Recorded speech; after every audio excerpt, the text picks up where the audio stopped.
En ninguna otra parte del Antiguo Testamento, ninguno de todos los libros del Antiguo Testamento es más citado que el libro de los Salmos en el Nuevo Testamento. También ningún libro del Antiguo Testamento es más socorrido que el libro de los Salmos. No hay ninguno, según los teólogos cristianos, normalmente todas las iglesias, y lo vemos por ejemplo nosotros en nuestra orden de culto, al menos una vez tenemos que leer un salmo. Al menos una vez. Cuando estamos en momentos de prueba, acudimos a un salmo. Cuando estamos alegres, buscamos un salmo. Este libro de los salmos es el más recurrido por todos los cristianos cuando tenemos momentos de prueba, pero también cuando tenemos momentos de gozo. Los salmos también se les conoce como el lenguaje del corazón del creyente, sea para lamentarse de un pecado, para expresar sed de Dios o para regocijarse en el Señor. David expresó ampliamente, y los otros que todavía, hay unos que sí se aclara quién es el autor, no, de otros no hay una prueba muy fehaciente de quién es el autor, pero la mayoría de ellos sí tiene como autores. La mayoría puede ser David, que mejor dicho es David, pero en especial enfocándonos en David, ahí él expresó su angustia cuando él sabía que era perseguido injustamente. Se descargó con el Señor cuando veía que no le iba como él pensaba que él debería de tener. También descargó su amargura cuando él sabe que cometió pecado contra Dios. También ahí lo plasmó perfectamente el sentir, pero también plasmó ahí textos proféticos de lo que estaban viviendo en esa época, que vivieron en la época de nuestro Señor Jesús y que vivimos nosotros también en esta época. Y claro que también en la venida de nuestro Señor, en la culminación de su obra, de su plan, también se tocan en estos salmos. Comencemos primero viendo quién es el autor de este salmo número 2. Y esto lo vamos a encontrar en dos pasajes que de hecho se citan en el Nuevo Testamento. El primero lo encontramos, los dos están en el libro de Hechos. El primero lo encontramos en el capítulo 4, del versículo 25 al 27, y dice, permítanme leerlo: Hace mucho tiempo tú hablaste por el Espíritu Santo mediante nuestro antepasado David, tu siervo, y dijiste: ¿por qué estaban tan enojadas las naciones? ¿Por qué perdieron el tiempo en planes inútiles? Los reyes de la tierra se prepararon para la batalla, los gobernantes se reunieron en contra del Señor y en contra de su Mesías. De hecho, y aquí aclara en ese momento que están escribiendo, eso ocurría aquí en esta misma ciudad, pues Herodes Antipas, el gobernador Poncio Pilato, los gentiles y el pueblo de Israel estaban todos unidos en contra de Jesús, tu santo siervo, a quien tú ungiste. Ahí lo está contextualizando a ese momento, por eso les decía, los salmos expresaban el sentir en el momento de David, el sentir en el momento de Jesús, el sentir en nuestros momentos y en los momentos venideros.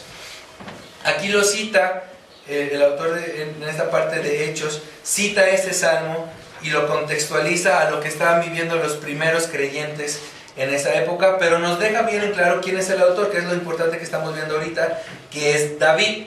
El otro pasaje es el capítulo 13, del versículo 32 al 34, y dice: y ahora nosotros estamos aquí para traerles la buena noticia. La promesa fue dirigida a nuestros antepasados y ahora Dios nos la cumplió a nosotros, los descendientes, al resucitar a Jesús. Esto es lo que el segundo salmo dice. Ahí está, es más claro. Segundo salmo dice sobre Jesús: tú eres mi hijo, hoy he llegado a ser tu padre. Pues Dios había prometido levantarlo de los muertos, no dejarlo que se pudriera en la tumba. Dijo: yo te daré las bendiciones sagradas que le prometí a David, que él plasmó ahí. Los dos pasajes citados del mismo, uno aclarándolo más, que es el Salmo número 2, autentifican que el que lo escribió fue David. Claro, el autor humano fue inspirado por el Espíritu, pero el autor que plasmó este salmo fue David. Y David no fue un ministro de alabanza, sin menospreciar el trabajo que hace aquí nuestro hermano Pablo. No es un músico que quiso componer algún coro o algún himno nada más porque sí. Ningún escritor, ni siquiera de los libros del Antiguo Testamento. David es el que consideran todos los judíos como el rey más grande de toda su historia, de este pueblo judío. El rey que a él se le prometió que bajo su descendencia, bajo la línea de su linaje, vendría el Salvador de su pueblo. A ese David que decían que tenía un corazón muy conforme a Dios, ese David es el que plasmó este hecho profético de Dios. Y llaman, estos historiadores cristianos, llaman que al Salmo, bueno, esto lo leímos, lo extraje de un estudio que hizo un pastor de Estados Unidos, que él lo extrae y dice que el Salmo 2 es considerado como el drama de los siglos, porque contiene una declaración decisiva en cuanto al desenlace de los eventos que estaban viéndose ahí, y fuerzas que operan en este mundo, y como aclaramos, fuerzas que se van a desencadenar en los finales tiempos. Marca muy puntualmente esa cámara, esas tres escenas de ese momento, de este momento y del momento venidero. Nos maneja un panorama muy claro de lo que se va a vivir en estos tiempos. Y eso nos lleva al primer punto. Lo dividí y le pedí a mis hermanos que lo leyeran en estas partes, porque en esas 4 partes lo vamos a dividir. Primero, viendo la postura de quiénes son los que están en este mundo o a los que se refiere él. En la Nueva Traducción Viviente dice: ¿por qué están enojadas las naciones? ¿Por qué pierden el tiempo en planes inútiles? Los reyes de la tierra se preparan para la batalla. Los gobernantes conspiran juntos en contra del Señor y en contra de su ungido. Rompamos las cadenas, gritan, y liberémonos de ser esclavos de Dios. Ese es el pensar de este mundo. Es el pensar que hubo en ese momento. Y es el pensar que va a haber en los tiempos postreros. Como se ve en estos versículos,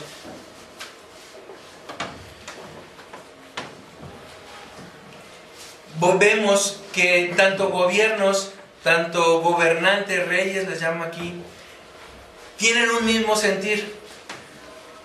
Lo que quieren es estar fuera de Dios. No cuestionan su existencia. Solamente quieren valerse por sí mismos. Ellos quieren tomar el lugar de Dios, no tener que rendirle cuentas a nadie. Ellos buscan, inclusive, a través de la religión, y eso es triste porque nos toman ahí como un distractor de las masas. A mí me gusta, se los comparto, a mí me gusta todas las mañanas cuando voy a ver a mi hijo y a veces a mi esposa también, escuchar la radio. Normalmente escucho a Iñaki Madero y Manero y a Villalbazo. Manero me cae a veces muy bien, Villalbazo no tanto. Y menos porque una vez expresó que a México, o en especial a los mexicanos, lo que necesita el pueblo mexicano era circo, y después el dicho decía circo, maroma y teatro. Él le cambió y dijo era circo, religión y fútbol. Eso es lo que necesita México, un mexicano, para no ver lo que los gobernantes pueden hacer. Lo lamentable es que usen a la religión como un distractor de todas las masas, y que inclusive creyentes declaren precisamente que sí creo en Jesús, pero no creo en todo su borlote alrededor. Muchas veces eso es ocasionado por los mismos dirigentes que tenemos, y es lo cuidado y sobre todo eso va dirigido a mis hermanos que estamos en directiva. Tenemos que tener mucho cuidado en lo que hacemos o dejamos de hacer, porque de dejar de hacer o hacer cosas alejadas del Evangelio llevan precisamente a que este tipo de desafortunados, yo lo considero así, comentarios, tengan valía en las masas. Pero aquí lo que debemos ser muy bien en claro es que los verdaderos preceptos cristianos que nosotros decimos que tenemos como fundamento en esta iglesia, y yo así lo creo, no sé ustedes hermanos, pero yo así lo creo, no pueden congeniar con esta religión a la que este tipo de comentaristas hacen. No puede congeniar, porque nuestras posturas cristocéntricas no van de la mano para ser simples distractores de gobierno, y tampoco van de la mano con pensamientos ideológicos de estas personas liberales, que se van con esa bandera, liberales, que en contra de todos los gobiernos, porque tampoco ellas pueden entender o pueden creer en un gobierno justo y santo. No lo pueden recibir así, que viene de Dios. Nosotros sí creemos en eso, nosotros sí creemos en un gobierno justo y santo. Lamentablemente, como están humanos al frente de eso, tenemos lo que tenemos ahorita. Pero nosotros no podemos hacer mofa de ellos. Tristemente en la mañana, un hermano, no de esta iglesia, un hermano, tengo que aclararle, no vayan a pensar que me la paso viendo sus Facebook, no. De hecho me aparecen ahí, pero un hermano que no es de esta iglesia, se mofaba de un dirigente, de nuestro presidente y de su esposa, en especial de su esposa, con algo tan grotesco. Nosotros no podemos hacer eso, por más incompetente que pueda ser la persona que esté ahí. Es el gobierno, y es un gobierno que viene de Dios.